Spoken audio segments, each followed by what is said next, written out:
लड़ो दोबारा, लड़ो दोबारा, चलो दोबारा, मेहनत दुगनी करो दोबारा, एक बार और कोशिश कर लो, दाव लगा लो फिर दोबारा, जीत मिलेगी हार के यारा, सफल वही जो बढ़े दोबारा, हिम्मत ऊंची कर ले फिर से, जीत है तो बस यही सहारा। हेलो मेरे प्यारे बच्चों, आपके अपने YouTube चैनल पीके क्लासेस 92 में आपका हार्दिक स्वागत है। दोस्तों मैं हूं आपका दोस्त पवन पांडे और आज हम लेकर आए हैं जूनियर असिस्टेंट के रीजनिंग के टेस्ट पेपर 18 नंबर, यानी कि 18वां टेस्ट पेपर हमारा ये चल रहा है। तो आइए बढ़ते हैं अपने टॉपिक की तरफ। क्वेश्चन नंबर हमारा पहला कि निम्नलिखित शब्दों को शब्दकोश में दिए गए क्रम में लिखिए। हमें क्या करना है, शब्दकोश के अनुसार इसे क्रम में व्यवस्थित करना है। तो सबसे पहले मैं लेटर पे ध्यान दे रहा है। तो यहाँ पर देखिए PEA यहाँ पर भी लिखा हुआ है, PEA यहाँ पर भी लिखा है, PE यहाँ भी है और PEA यहाँ पर भी लिखा हुआ है। अंग्रेजी वर्णमाला के क्रम में हमें इसे व्यवस्थित करना है। तो सबसे पहले ध्यान दीजिए कि यहाँ पर तो सिर्फ 3 ही अक्षर हैं, PEA, और PEA से सभी अक्षर शुरू हैं। तो ए के बाद कोई अक्षर है ही नहीं, तो सिंपल सी बात है, यहाँ पर जो आएगा सबसे पहला नंबर आएगा वो तीसरा नंबर, यानी कि तीसरा नंबर वो पहले होगा। तो option D cancel, option C cancel, अब ए होगा या तो बी होगा, जो आंसर होगा वो अब आगे देखते हैं अगला 3 के बाद क्या आएगा। अब यहाँ पे देखिए PEA यहाँ पर भी है, PEA यहाँ भी है और PE यहाँ है। तो ए के बाद यहाँ N है, यहाँ पर N लिखा हुआ है, यहाँ S लिखा है और यहाँ पर R लिखा है। तो सबसे पहले ध्यान दीजिए कि जो वैल्यू आएगी अल्फ़ाबेट में, जो लेटर आएगा वो आएगा सबसे पहले N, N के बाद R, R के बाद S। तो इसका मतलब 3 के बाद जो आएगा वो चौथा नंबर हो जाएगा। कौन सा होगा? 3 के बाद जो बनेगा वो चौथा नंबर आ जाएगा। ठीक है, तो 4th नंबर होगा, तो 3 के बाद 4 हो गया। इसका मतलब ऑप्शन नंबर बी, पहला ऑप्शन हमारा कैंसिल हो जाएगा। हम विकल्प को देख करके ही सवाल को लगा सकते हैं। ठीक है, उसके बाद जो आएगा वैल्यू देखिए यहाँ पे S है, S के बाद यहाँ R है, तो R पहले आएगा उसके बाद S आएगा। तो सबसे पहले 4 के बाद 1 और 1 के बाद जो आ जाएगा वो 2 हो जाएगा। तो ये क्रम बनेगा अंग्रेजी वर्णमाला के अनुसार। तो ऑप्शन हमारा बी सही हो जाएगा। सवाल नंबर दूसरा है कि दी गई संख्याओं में से एक भिन्न छांटिए। हमें क्या है, 0, 64, 7 और 24, हमें भिन्न छांटना है। पहले इस सीरीज को समझना होगा पहले। तो ये 0 है, उसके बाद 7 है, उसके बाद 26 के बाद 64, उसके बाद 124। तो 0 कैसे आया है? 1 का क्यूब -1। 7 कैसे बनेगा? 2 का क्यूब -1। 26 कैसे आएगा? 3 का क्यूब -1। 64 जो आएगा वो सीधा 4 का क्यूब हो जाएगा, -1 करने की जरूरत नहीं है। तो इसका मतलब यही अलग हो जाएगा। और 4 का क्यूब -1 करेंगे तो यहाँ पर 64 की जगह कितना आ जाएगा? यहाँ पर आएगा 63 आएगा। कितना आएगा? 63। तो यही हमारा आंसर क्या है? गलत है। ऑप्शन नंबर हमारा सी इज द राइट आंसर हो जाएगा कि 64 ये बिल्कुल गलत है, यही डिफरेंट होगा। 124 की बात करें तो यहाँ पर देखिए 5 का क्यूब -1 हो जाएगा। तो अलग हमारा कौन सा हुआ? 64, ये हमारा अलग हो जाएगा, ऑप्शन नंबर सी। आगे बढ़ते हैं। क्वेश्चन नंबर हमारा तीसरा है कि निम्नलिखित में से कौन सा शब्द दी गई सूची के प्रवृत्ति का अनुकरण करता है? तो एनिमेट, उसके बाद एरेट और कास्ट, सेटअप और आइटम्स। तो इसमें सबसे पहले ध्यान दीजिए टी है, और एक शब्द यहाँ पे कॉमन जो दिख रहा है टी, ये मैंने प्रीवियस क्वेश्चन में करा रखा है। प्रीवियस ही क्वेश्चन है, प्रीवियस ईयर क्वेश्चन बहुत बार पूछा जा चुका है। तो टी के पहले कितने अक्षर हैं? 5। उसके बाद टी के पहले कितने अक्षर हैं? यहाँ पर टी के पहले 4। टी के पहले यहाँ कितने अक्षर हैं? 3। और टी के पहले यहाँ कितने अक्षर हैं? 2। और यहाँ टी के पहले कितने अक्षर हैं? 1। तो इसका मतलब इस जो यहाँ पर लेटर शुरू होगा वो टी से ही शुरुआत होगा। ठीक है, क्योंकि इसके पहले अब एक भी अक्षर नहीं होगा टी के पहले। तो टी है, तो ऑप्शन नंबर देखिए ए से शुरू है तो गलत, बी से शुरू है तो गलत, यहाँ टी से शुरू है तो सी नंबर ये आंसर हो जाएगा, और यहाँ डी है सी से, ये भी गलत हो जाएगा। तो option number C is the right answer. आगे बढ़ते हैं। अच्छा, कुछ लोग इसको ना मीनिंग, अर्थ के आधार पर निकालेंगे, तो अर्थ के आधार पर सवाल नहीं लगेगा। ये कुछ क्वेश्चन रीजनिंग के हैं, तो थोड़ा सा लॉजिकल पे थोड़ा सा ध्यान दीजिएगा, लॉजिकल से ही क्वेश्चन नहीं लगते हैं। क्वेश्चन नंबर अगला हमारा है चौथा नंबर कि निम्नलिखित शब्दों में से वह शब्द चुनिए जो दिए गए शब्द के अक्षरों से बनाया जा सकता है। तो यहाँ ध्यान दीजिएगा, बनाया जा सकता है ये पूछा गया है। कहीं कहीं पर सवाल कहता है कि बनाया नहीं जा सकता, यहाँ पर एक शब्द नहीं जुड़ जाता है। तो ये ध्यान रखिएगा, बहुत सावधानी से इस सवाल को करिएगा। अक्सर लोग गलतियां कर बैठते हैं, नहीं को ध्यान नहीं देते हैं। तो बनाया जा सकता है ये ध्यान दीजिएगा। तो शब्द है AMPLIFICATION। तो यहाँ पे इन्हीं अक्षरों का प्रयोग करके, ये जो अक्षर दिए हुए हैं इन्हीं का प्रयोग करके हमें इनमें से कौन सा लेटर बनेगा, कौन सा शब्द बनेगा वो बताना है।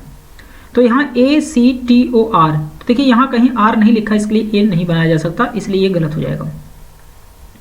दूसरे में है MANOR, यहाँ भी देखिए R है तो इसका मतलब दूसरा भी बनाया नहीं जा सकता। तीसरे में देखिएगा CHAMP, यहाँ पे देखिए एक शब्द है H, तो H जो है भी यहाँ पे कहीं पर H नहीं दिया है, इसलिए ये भी नहीं बनाया जा सकता। Option number D is the right answer. ये शब्दों का प्रयोग करके इनमें से बनाया जा सकता है डी नंबर आंसर। अगला क्वेश्चन है कि दिए गए पैटर्न को ध्यानपूर्वक पढ़ें और उस संख्या का चयन करें जो इसमें प्रश्नवाचक चिन्ह के स्थान पर आ सकता है। तो यहाँ पर 22 लिखा हुआ है, यहाँ पे क्वेश्चन मार्क हमें फाइंड आउट करना है बीच की संख्या। तो सबसे पहले हमें क्या करना है, 5 का दोगुना कर देना है। 5 का हमें क्या करना है, दोगुना करना है। 5 का हमने गुणा कर दिया 2 में, ठीक है, इसका दोनों का आपस में गुणा कर दिया। तो 5 दूनी 10 और इसमें जोड़ना है किसको, 6 और 6 को जोड़ देंगे। तो 6 प्लस 6 कितना हो जाएगा, 12। तो 5 दूनी 10 और प्लस में 6 और 6 12, तो 12 10 कितना हो जाएगा, 22 हो जाएगा, यानी कि बीच की संख्या हमारी वैल्यू आ जाएगी। ऐसे ही अगले में अप्लाई कर देना है। तो पहले 5 का गुणा करिए 4 में, तो 5 का गुणा कर दिया हमने 4 में, और प्लस कर देना है 5 और 9 को जोड़ देना है। तो 5 और प्लस में 9 जोड़ देंगे, तो 9 और 5 कितना हो जाएगा, 14, और 5 चौक कितना हो जाएगा, 20। तो 20 और 14 जो जोड़ेंगे तो कितना बन जाएगा, टोटल वैल्यू 34 आ जाएगा, यानी कि option number B is the right answer. आगे बढ़ते हैं, क्वेश्चन नंबर अगला हमारा है 6ठा नंबर। यदि 8 7 9 बराबर 8 है, 6 2 5 बराबर 1 है, 5 9 8 6 बराबर 9 है, तो 5 7 8 5 बराबर क्या होगा। तो सबसे पहले यहाँ पे देखिएगा 8 7 और 9 बराबर जो इन्होंने 8 लिखा है कैसे आया है। तो लास्ट के ये दोनों संख्या यानी कि 7 और प्लस में 9 इनको जोड़ दें और माइनस 8 कर दें तो बराबर वैल्यू कितनी आ जाएगी, 8। तो 8 और 9 और 7 कितना हो जाएगा, 16। 16 माइनस 8 करेंगे तो बराबर वैल्यू आएगी 8। इसका यहाँ पे 625 लिखा हुआ है, 625 बराबर 1 है। तो पहले में लास्ट की दोनों संख्याओं को जोड़ देना है। तो 2 प्लस 5 और माइनस कर देना कितना, 6 को, ठीक है। तो 5 2 कितना हो जाएगा, 7, और 7 माइनस 6 हो जाएगा, वैल्यू बराबर आ जाएगी 1 के। अब 586 है, बराबर लिखा है 9। तो सबसे पहले हमें 8 और 6 को जोड़ना है और जोड़ने के बाद माइनस 5 कर देना है। तो 8 और 6 कितना हो जाएगा, 14। 14 में से 5 घटाएंगे तो वैल्यू कितनी आ जाएगी, 9, ठीक है। ये हमारी संख्या आ जा रही है। तो वही सेम काम यहाँ पे अप्लाई कर देना है 785 में। तो 785 है तो 8 और 5 को पहले जोड़ना है। तो 8 और प्लस में 5 जोड़ देंगे और माइनस कर देंगे कितना, 7। तो 8 और 5 कितना हो जाएगा, 13। 13 में से 7 घटा देंगे तो वैल्यू आ जाएगी कितनी, 6 आ जाएगी। तो ऑप्शन नंबर जो हमारा होगा यहाँ पे ये हो जाएगा ए नंबर, यानी कि ऑप्शन जो होगा वो ए हो जाएगा, 6 आंसर आ जाएगा इसका, ठीक है। यानी कि लास्ट की दो संख्याओं को जोड़ करके पहली संख्या को घटाई जा रही है, ये ध्यान दीजिएगा, ठीक है। आगे बढ़ते हैं, क्वेश्चन नंबर अगला है नेक्स्ट नंबर कि उस विकल्प का चयन करें जो दिए गए विकल्पों से भिन्न है। आधारिका, उसके बाद अनुमति और सारांश, उसके बाद निष्कर्ष, ठीक है। तो सबसे पहले यहाँ ध्यान दीजिएगा कि आधारिका, सारांश तथा निष्कर्ष ये एक दूसरे से ना संबंधित है, जो किसी लेख या निबंध के अंग होते हैं, ठीक है ना। जबकि अनुमति क्या होता है, ये लेख या निबंध का कोई अंग है ही नहीं। अनुमति मतलब किसी से हमें अनुमति लेना नहीं, परमिशन लेना। तो यहाँ पे जो विकल्प होगा वो हमारा आंसर हो जाएगा बी नंबर, अनुमति यहाँ पे अलग हो जाएगा। आगे बढ़ते हैं, क्वेश्चन नंबर अगला हमारा है 8वां नंबर कि नीचे एक पासे के 3 प्रारूपों को दर्शाया गया है। इसे पासे में अंक 4 के विपरीत फलक पर कौन सा अंक होगा। तो हमें 4 के विपरीत बताना है। तो 4 का अगर हमें विपरीत बताना है, अपोजिट बताना है, तो ध्यान दीजिएगा यहाँ 4 का पड़ोसी है 2 और 5। 2 और 5 क्या है, 4 का पड़ोसी हो गया, ठीक है। जो 4 के पड़ोसी हो गए वो कभी विपरीत हो ही नहीं सकते, यानी कि जो पड़ोसी है वो कभी विपरीत नहीं हो सकता, अपोजिट नहीं होता है। तो 2 और 5 तो कट जाएगा, तो जिसमें से 2 नहीं है लेकिन यहाँ 5 है, तो 5 यहाँ पे सी नंबर कैंसिल हो जाएगा।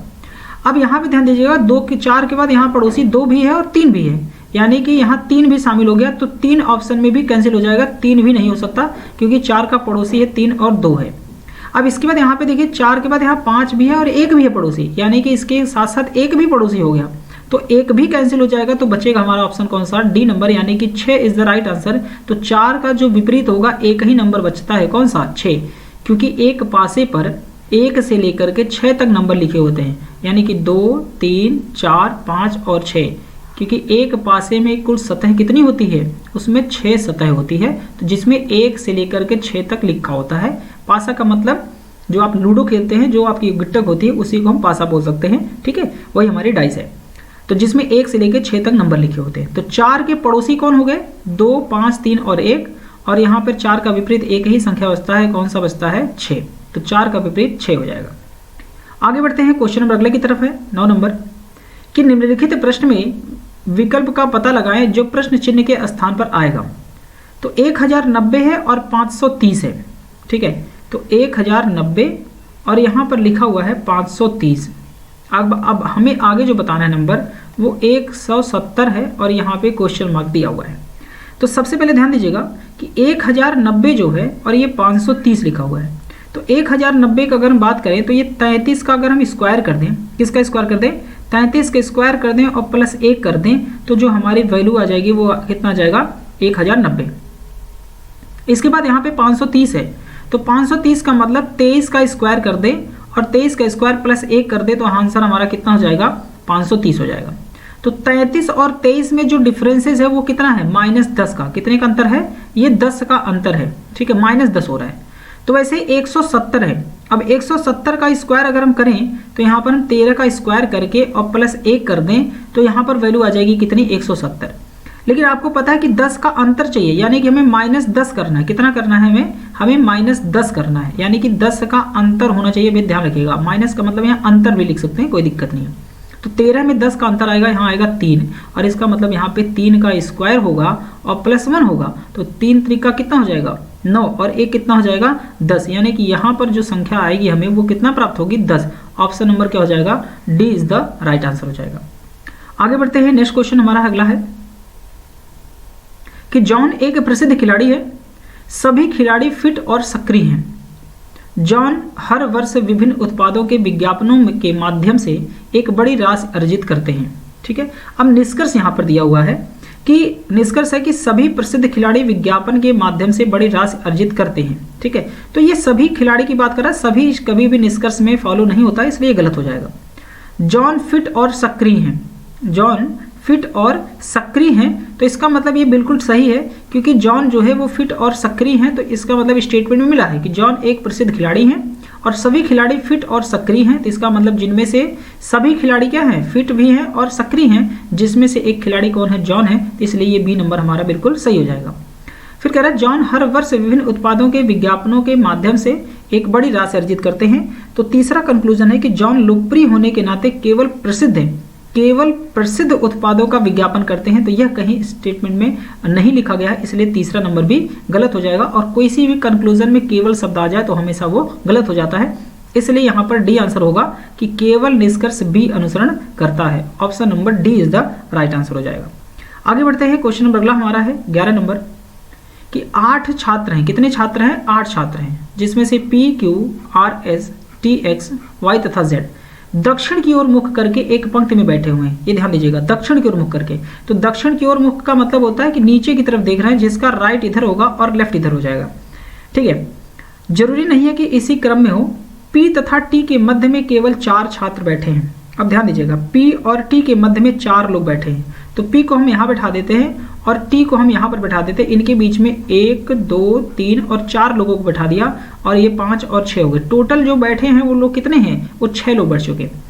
अब कंडीशन जरूरी नहीं कि पी यहाँ पर बैठे, पी को हम यहाँ पर भी बैठा सकते हैं और यहाँ पर हम टी को बैठा सकते हैं। तो 1, 2, 3 और 4 लोगों को बैठा दिया, तो ये आइदर में शर्त लगेगी। ध्यान रखिएगा, कभी भी बनाइएगा डायग्राम सिटिंग अरेंजमेंट के तो एक डायग्राम पर काम नहीं करेंगे, कम से कम 2 डायग्राम पर काम करेंगे, ताकि कोई कंफ्यूजन होने पे हमारा दूसरा डायग्राम सही हो जाए। ऐसा नहीं कि एक बार बैठाएंगे फिर मिटाएंगे फिर बैठाएंगे, ऐसा करने से टाइम नुकसान होगा। सवाल आप जो है लगा तो लेंगे कई बार के प्रयास में, लेकिन समय नुकसान हो जाएगा, जिससे आप कई सारे प्रश्न छोड़ सकते हैं। इसलिए ध्यान रखिएगा, जब भी सिटिंग अरेंजमेंट के सवाल लगाए तो 2 डायग्राम कम से कम लेके चले। बाकी जितना ज़्यादा 3 डायग्राम, बहुत ज़्यादा सवाल डिफिकल्ट है तो 3 के बजाय 4 डायग्राम बना लेंगे, आसानी से लग जाएगा, कोई प्रॉब्लम नहीं होगी। तो P तथा T के मध्य में केवल 4 छात्र बैठे हैं। Z S के बाईं ओर चौथे स्थान पर बैठा है। जो Z बैठा है वो S के बाईं ओर चौथे स्थान पर बैठा है। तो यहाँ पे ध्यान दीजिएगा कि अगर हम Z को यहाँ S को हम यहाँ पर बैठा देते हैं तो इसका बायां इधर होगा, 1, 2, 3 और 4 हो जाएगा। तो चौथे नंबर पे बैठा नहीं सकते। यहाँ अगर हम बैठा देते हैं s को तो 1 2 3 4 यहाँ बैठा नहीं सकते, ठीक है। अगर हम s को यहाँ बैठाते हैं तो 1 2 3 चौथे स्थान पे यहाँ बैठाया जा सकता है इसके बगल में, ठीक है। तो कंडीशन यहाँ पे हम फिलहाल यहाँ पर बैठा देते हैं, अगर जरूरत है तो बैठाएंगे, नहीं तो हम इसको स्किप भी कर सकते हैं, कोई दिक्कत नहीं है, ठीक है। अगली लाइन को हम पढ़ेंगे जहाँ पर p और t के बारे में कोई हमें इन्फॉर्मेशन मिल जाए, ठीक है। जिसमें यहाँ देखिए कह भी रहा है कि z s के बाईं और चौथे स्थान पर है, r q को पड़ोसी है और p t के दाईं ओर बैठा हुआ है। जो p है ना वो t के कहाँ पर बैठा है, p t के दाईं ओर बैठा हुआ है। इस लाइन से आप एक कड़ी जोड़ सकते हैं कि जो p है वो t के दाईं ओर बैठा हुआ है, तो इसका मतलब ध्यान दीजिएगा कि p t के दाईं ओर बैठा है, तो ये स्टेटमेंट बिल्कुल गलत हो गया, यहीं कट गया देखो, क्योंकि p जो है वो t के बाईं ओर बैठा हुआ है ना कि दाईं ओर, तो ये स्टेटमेंट बिल्कुल गलत हो जाएगा, ये ध्यान दीजिएगा। तो ये सही कर लेते हैं इसको, t को यहाँ बैठाते हैं, p को यहाँ बैठा लेते हैं, ये बिल्कुल फिक्स है, निश्चित है कि p यहीं पर बैठेगा और t वहाँ पर बैठेगा। तो अभी टोटल जो संख्या है ना वो 6 लोग है, 1 2 3 4 5 6 और यहाँ पर भी है 6 लोगों को, तो 8 लोग है टोटल। अब p के इधर 2 लोग बैठ सकते हैं, या तो t के इधर 2 लोग बैठेंगे, या t के बगल में एक बैठेगा, या तो p के बगल एक बैठेगा। कंडीशन हमारी शर्त बहुत सारी कुछ भी बन सकती है, वो डिपेंड करेगा अगले स्टेटमेंट पर। आगे बढ़ते हैं। तो यहाँ पर हम अब रिस्क उठा सकते हैं कि जो z है वो s के बाईं और चौथे स्थान पर है, तो हम क्या करते हैं s को यहाँ पर बैठाते हैं और इसके बाईं और चौथे स्थान पर है, तो 1 2 3 चौथे स्थान पर हमने किसको बैठा दिया, z को उठा दिया, ठीक है। z को हमने चौथे स्थान पर बैठा दिया। यहाँ पर भी कंडीशन बैठा लेते हैं, जरूरत पड़ेगी तो हम चेंज कर लेंगे, कोई दिक्कत नहीं है। 1 2 3 चौथे स्थान पर कौन बैठ गया, z बैठ गया। तो z s के बाईं और चौथे स्थान पर है, r q का पड़ोसी है, यहाँ पर क्या है ध्यान रखिएगा, को लिख दिया है, तो r q का पड़ोसी है। तो अब q का पड़ोसी है r, इसका मतलब जहां पर भी r और q होंगे वो एक दूसरे के पड़ोसी होंगे, एक साथ होंगे, इनकी चाहिए 2 सीट हमें एक साथ रिजर्व, ठीक है। अब ध्यान दीजिए 1 2 3 4 5 6 7 7 लोग बैठ चुके हैं, अब 1 लोगों को और बैठाना है। अब इनके बीच में तो हम संख्या बढ़ा नहीं सकते, अब या तो संख्या यहाँ 1 बढ़ेगी, या तो इधर 1 बढ़ेगी, और या तो इधर 1 बढ़ेगी, या तो इधर बढ़ेगी। अब कहीं 1 बढ़ेगी, किस साइड बढ़ेगी हम नहीं पता हमें। लेकिन अब ध्यान दीजिए कि जब हमें r और q को एक पड़ोसी के रूप में बैठाना है तो इनकी चाहिए 2 सीट एक साथ, तो हमारे पास यहाँ पर एक ही तरीका बचता है कि r और q या तो यहाँ बैठेंगे या तो q r यहाँ बैठेंगे, क्योंकि यही 2 सीट हमारे पास एक साथ बची हुई है, ठीक है। तो यहाँ पर या तो r या q में से कोई भी बैठ सकता है, जिसकी पोजीशन अभी हमारे पास फिक्स नहीं है, हमने इसको बैठा दिया। अब 1 लोगों को और बैठाना है, बढ़ाना है, अब चाहे वो इधर बढ़ेंगे s के बगल या तो t के बगल बढ़ेंगे। अब आगे स्टेटमेंट पढ़ते हैं कि t जो है वो z के बाईं ओर दूसरे स्थान पर है, जो t है वो z के बाईं ओर दूसरे स्थान, देखिए z के बाईं ओर दूसरे स्थान पर t भी बैठा है, तो ये बिल्कुल परफेक्ट डायग्राम बना है जिसमें हम कोई बदलाव नहीं करने की जरूरत है। तो t जो है वो z के बाईं ओर दूसरे स्थान पर बैठा है। आगे कह रहा है कि t x का पड़ोसी नहीं है, जो t है वो x का पड़ोसी नहीं है, इसका मतलब यहाँ x नहीं बैठेगा और ना तो t के बगल x बैठेगा। तो सिंपल है कि हमें s के बगल में बैठाना होगा किसको, x को, और 1 लोग बैठ गए यहाँ पर। अब जितने लोगों की जगह थी हमें बैठा दिया, तो 1 2 3 4 5 6 7 8 लोगों को बैठाना था, 8 लोगों को हमने बैठा दिया। यहाँ भी देखिए हमें कोई दिक्कत नहीं है, डायग्राम हमने इसमें भी परफेक्ट बना है, वहाँ भी परफेक्ट बना है। बचते हैं केवल 1 लोग, कौन बचता है, केवल हमारे पास एक ही व्यक्ति और बचा हुआ है जिसका नाम है y, और y को हम यहाँ पर बैठा देंगे जो बचा हुआ लाइन है यहाँ पे, ठीक है। तो दोनों डायग्राम सही बैठ गया, हमें जरूरत नहीं पड़ी आइदर की पॉसिबिलिटी में, तो दोनों डायग्राम सही है। तो सवाल क्या पूछा है कि यदि t पंक्ति के किसी एक छोर पर बैठा हुआ है तो दूसरे छोर से 7वें स्थान पर कौन बैठेगा। तो दूसरे छोर से 7वें स्थान पर ध्यान रखिएगा, अतः दूसरे छोर से 7वें स्थान पर कौन बैठेगा, तो यानी कि अगर t यहाँ किसी छोर पर बैठा है तो ये पहला छोर हो गया और दूसरा छोर हमारा ये होगा, तो दूसरे छोर से 7वें स्थान पर कौन बैठेगा। तो ध्यान दीजिए 1 2 3 4 5 6 7वें नंबर पर कौन बैठा है, y बैठा है, जिसका आंसर हो जाएगा B number is the right answer हो जाएगा। आगे बढ़ते हैं, क्वेश्चन नंबर अगला हमारा है नेक्स्ट नंबर 12 नंबर। यदि गुणे का अर्थ माइनस है, माइनस का अर्थ भाग है, प्लस का अर्थ गुणा है और भाग का अर्थ प्लस हो तो निम्नलिखित समीकरण का मान क्या होगा। तो सबसे पहले ध्यान दीजिए कि 16 और गुणे का अर्थ है माइनस और यहाँ पर कितना है 8, भाग का अर्थ है प्लस और यहाँ पे 4 है, और गुणे का अर्थ है यहाँ पे माइनस और यहाँ पर कितना हो जाएगा 3, और प्लस का अर्थ है गुणा, तो 3 का यहाँ पे गुणा हो जाएगा बराबर क्वेश्चन मार्क, ठीक है। अब ध्यान दीजिए यहाँ पे कि गुणे का अर्थ था माइनस और भाग का जो अर्थ है यानी कि भाग का अर्थ जो है वो प्लस है, हमने यहाँ पे प्लस कर दिया। फिर यहाँ पे गुणे का अर्थ है माइनस, यहाँ माइनस कर दिया, इसके बाद यहाँ पे प्लस का जो अर्थ होगा वो गुणा हो जाएगा। तो बोर्ड मास का नियम लगता है यहाँ पर, ठीक है, क्या लगेगा, बोर्ड मास का नियम लग जाएगा। तो पहले ब्रैकेट, उसके बाद ऑफ, फिर डिवीजन, फिर मल्टीप्लाई, एडिशन और सब्सट्रैक्शन, यानी कि पहले भाग, उसके बाद गुणा, फिर जोड़, उसके बाद घटाना, ठीक है, ये बन जाएगा यहाँ पे भाग, गुणा, प्लस और माइनस। तो सबसे पहले हमें किसको करना है, 16 माइनस 8 प्लस कितना 4 और -3। तो हम पे -3 ना करके हम 9 3 कितना लिख सकते हैं यहाँ पे लिख देंगे 27। कितना लिखेंगे यहाँ पे, 27 लिख देंगे, बराबर क्वेश्चन मार्क।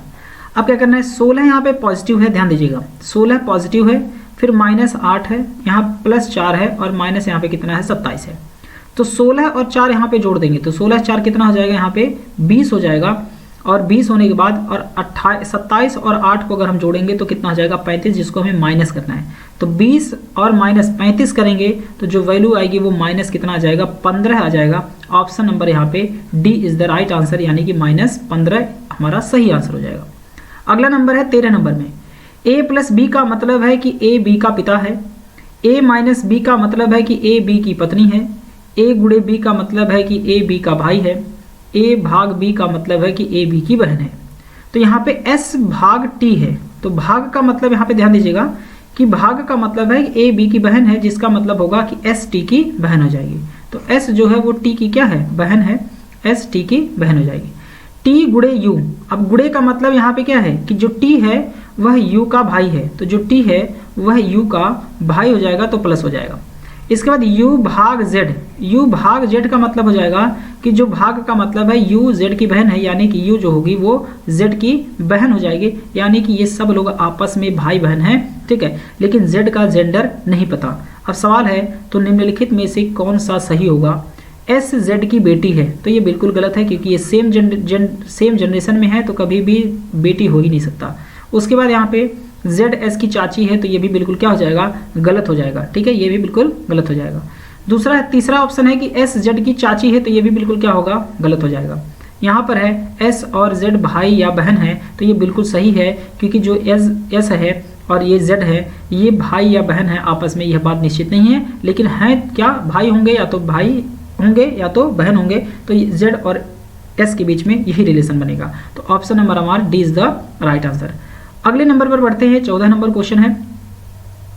यहाँ पे कह रहा है कि P3R IMJ 3Q percentage W @ और यहाँ पे /N $E5XY 1 हैज़ 8 है। तो कह रहा है कि उपरोक्त व्यवस्था में कितनी ऐसी संख्याएं हैं, कितनी ऐसी संख्या है, संख्या का मतलब यहाँ पे 3, जिनके तुरंत पहले एक व्यंजन है, व्यंजन का मतलब यहाँ पे R लिख लेते हैं, लेकिन तुरंत बाद में एक व्यंजन नहीं है, मतलब तुरंत बाद में एक व्यंजन नहीं है, मतलब यहाँ पे B या C कुछ भी ऐसा नहीं है या R नहीं है, व्यंजन नहीं है, ध्यान रखिएगा। तो हमें सबसे पहले ढूंढना है कि इसको नंबर को, और नंबर के पहले देखना है व्यंजन। तो सबसे पहले यहाँ पे जो ग्रुप बनेगा वो ध्यान रखिएगा कौन सा बनेगा। तो नंबर यहाँ पर है 3, तो दोनों तरफ लेटर है, तो ये भी गलत हो गया। इसके बाद यहाँ पे 3 है, दोनों तरफ लेटर है, तो ये भी गलत हो गया। फिर यहाँ पर एक नंबर मिलता हमें 5, तो 5 की तरफ दोनों तरफ, एक तरफ स्वर है और एक तरफ व्यंजन है, तो ये भी गलत हो जाएगा। यहाँ एक नंबर दिख रहा है 1 के पहले y है, यानी कि 1 है, और 1 के पहले y यानी कि इसके पहले एक व्यंजन है और इसके बाद में एक व्यंजन नहीं है, मतलब यानी कि यहाँ पर एक सिंबल दे रखा है जो कि यही हमारा एक ग्रुप बनेगा, यहाँ पे हैज़ दे रखा है, तो y1 और हैज़ बनेगा, तो जिसका आंसर होगा बी नंबर। यानी कि कितने ऐसे हमारे कितने होंगे, कितनी ऐसी व्यवस्थाएं होंगी, तो एक ही ऐसी व्यवस्था बनेगी जिसमें नंबर के पहले एक व्यंजन है और नंबर के बाद एक व्यंजन नहीं है, यानी कि एक सिंबल है। तो ऑप्शन नंबर यहाँ पे बी हो जाएगा 1। आगे बढ़ते हैं, क्वेश्चन नंबर अगला है PQRST 5 लड़के हैं, P T से लंबा है, जो P है वो T से लंबा है, Q R से छोटा है, जो Q है वह R से छोटा है, P S से लंबा है, जो P है वो S से लंबा है, ठीक है। तो P S से लंबा है लेकिन Q से छोटा है, जो P है वो S से लंबा है लेकिन Q से छोटा है, तो Q यहाँ आ जाएगा। P के बारे में बात हो रही है और Q से लंबा कौन है, R है, ठीक है, लेकिन Q से छोटा है, तो सर्वाधिक लंबा कौन होगा, सर्वाधिक लंबा कौन होगा, R हो जाएगा। Option number C is the right answer. तो ये हमारे 15 क्वेश्चन थे, 15 क्वेश्चन थे। आई होप आप लोगों को वीडियो पसंद आई हुई, तो प्लीज़ वीडियो को लाइक करें और अपने दोस्तों के साथ शेयर करें।